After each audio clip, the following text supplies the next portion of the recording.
Welcome to Board Game Archaeologists, where we play time-worn games from the past. I'm Hunter, I'm Rob.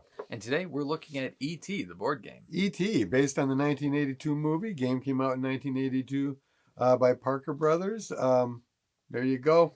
Made for 2 to 4 players, ages 7 to 14. The goal of the game is to be the most helpful, be the best friend to E.T. on his way to the center of the board. Yep, and the game comes with a very confusing, loud, busy board that's crazy. That makes me feel like the Bionic Woman wasn't as bad as I thought it was when I first looked at it. This is chaos. Also comes with an 8-piece puzzle. That's part of the game. A whole bunch of tiles, because that's really why you're playing the game, is to get this. Even though it's a cooperative game, you have your costume cards, which puts a little ghost costume on E.T. You get an awesome little E.T. figure and a ghost costume to hide him from people. And you get your E.T. cards, which is a lot like Guts. You have Elliot on one side, E.T. on the other. You have a special dice that only goes 1 through 3, and we'll get to that in a second too. And unlike one more thing. We also have this rocket, but I'm not going to build it. It's not punched out yet, and we borrowed this from a friend of ours. So I'm not punching out the rocket, but there's a cheap cardboard rocket that goes along with it that you can put at the end facing down so when E.T. hops in. Yeah. Fun thing. And unlike a lot of games that we've played, this is a game where it just says, you pick who goes first. Yeah. And so you can really just kind of do that, and he'll always start here in this strange place because it's just where the start arrow is. It's going to be a pattern where the game itself is not difficult. The layout is horrid, but it's pretty simple because you basically just go, you can only go up to 3. You look at the 3 spaces ahead, and you just say, oh, I hope that this roll is a 2, and you roll, and it was a 2, and because it was a 2, I would get whatever that tile was, so a puzzle piece would be added to the middle piece, and we have to get 8 of those puzzle pieces before we can enter that final realm. And on top of that, I get to roll again because my guess was correct. If my guess was incorrect, I would have just stayed there. But like in this case, I would have had to say like, oh, I hope for a 1, and I got a 2 instead. No matter what, you're still going to your roll, but whether or not your turn is over is a matter of that. Right. So if you guess your number right, you get to keep going. You could keep going and going and going if you guess 1 out of 3. And I think it's a 50-50 chance or 1/3 chance, 1/3 chance. Yeah. And that's really the foundation of it, because everything else is just doing what the tile says. And it's a little confusing because they got this fly aspect to it, but you follow the tiles around it. And really, this is tile based. This is what you're looking at tells you what you're doing. It's a cooperative game only in the idea that you're trying to get E.T. to the spaceship and collect everything you need.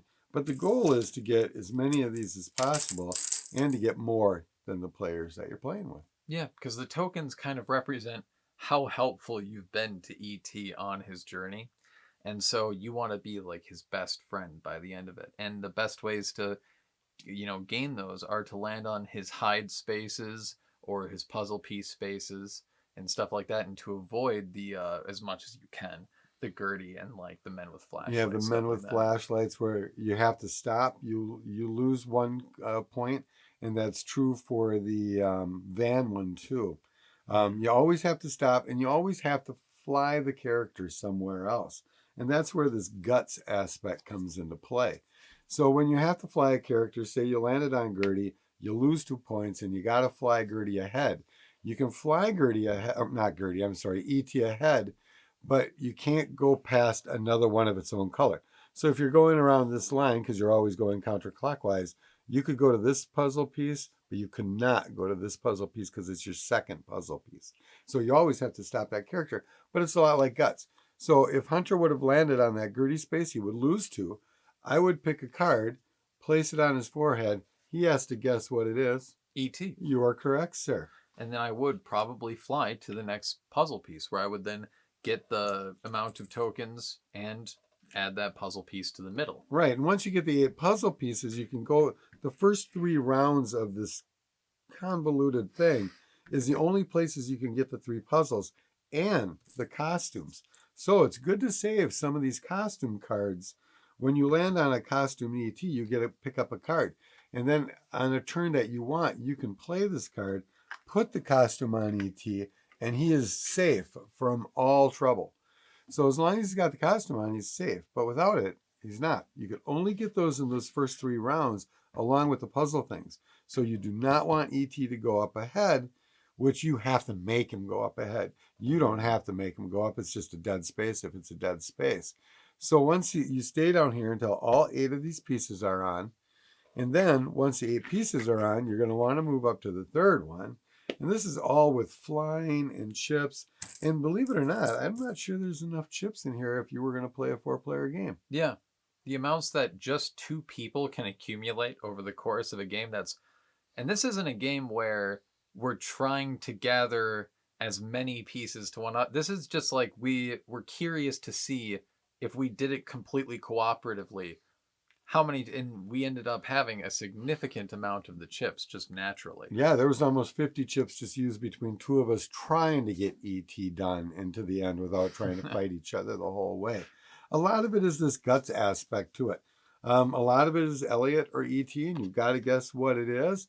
And it plays quite a bit. I mean, it almost plays too much, in my opinion. But that would be to what we like and what we didn't like. What did you like about the game? I liked that it is a simple game. It is technically a simple game with simple rules. I did like that. I like generally cooperative games, but this is one. I don't think that there is a dirtier game that you could play if you really wanted to give someone a hard time. If you were being that person in a game like this, it could really be nauseating. But if granted you're in good faith, it moves, but it's not very intuitive. Yeah, it does. I mean, once you open it up, you kind of go, whoever designed this, it's a mess. Yeah. I also think it's funny that Gertie, Drew Barrymore, the little girl, is a villain almost more so than the men in the van and the men with the flashlights, which I think is pretty bizarre because there's a lot of Gertie spaces on here. And it's like, oh, that poor little girl, she caused so much trouble that they had to give her own space. I like the puzzle aspect of it. I think, building a little puzzle to get to a point. I like the ghost. I like the figure. I think that's cute and fun.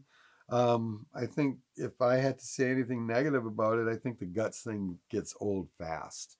We were playing guts every other turn, if not more than that. We were having to do guts, losing tiles. Somebody would gang one, move one forward, and it kind of worked out well. I think if you really work together to try to get to the end and see who was lucky would probably be the fun way to play the game. Yeah, that would be the most approachable way. There's a lot of kind of confusing elements to it. For example, there's a lot of E.T. and Elliot cards.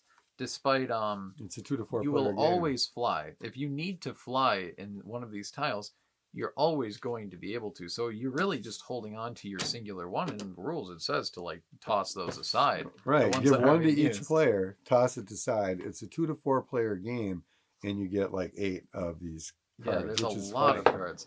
One thing I do like about the game, again, like the last game, and you know how I am with rules, this is all the rules. It's a little more confusing. I think it wasn't designed well. But again, they're really focusing on the tiles and this flying thing with E.T. flying, having to fly. I don't know where they get this fly thing from.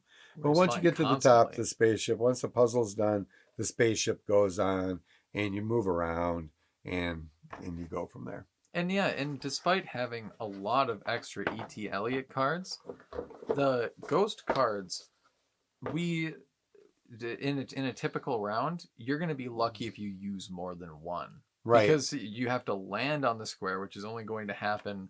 I think there's really only about 8 occurrences of the tile in total. Right. And you have to give up points for it. So you can say, okay, I'm going to go to the ghost, but you're not going to get any tiles for it. Yeah. So that's really it. And if you even get to them. And so it's like with that definitely could have been incorporated more because you see it and you're like, oh, so it's being used a lot. No, it was used once, and every other time he was flying. Right. And so, yeah, I agree. If you're going to make something like that, make it so it plays a lot on it because it's kind of fun. and it's a cute design. I think that's my favorite part of it, is the E.T. and the ghost costume. Yeah, I think it's truly it. It incorporated good elements, and like the puzzle could be fun in that kind of sense where it's like, if it wasn't for the fact that the puzzle itself is like the foundational piece, it's almost more important that it's just built than it does actually require tiny little bits of puzzle brain. So a kid could sit there for a little bit, and that's unfortunate. Or make But that part of the game, or yeah, that could be granted that the kid is young enough. I feel like that could actually be a positive. But when you actually just try and do it, and you just kind of say, you almost kind of wish that there was just 8 pieces that link together in a way. But no, other than the board being a chaotic nightmare to glance upon at first, it's a fine game. Yeah, a little intimidating to open up the box and go, oh my gosh, what is this? And then you kind of got to memorize just a couple simple rules. And once you get that down, it's a pretty easy game. Would I play it a lot? I don't know. I think I get sick of that guts aspect really, really quick.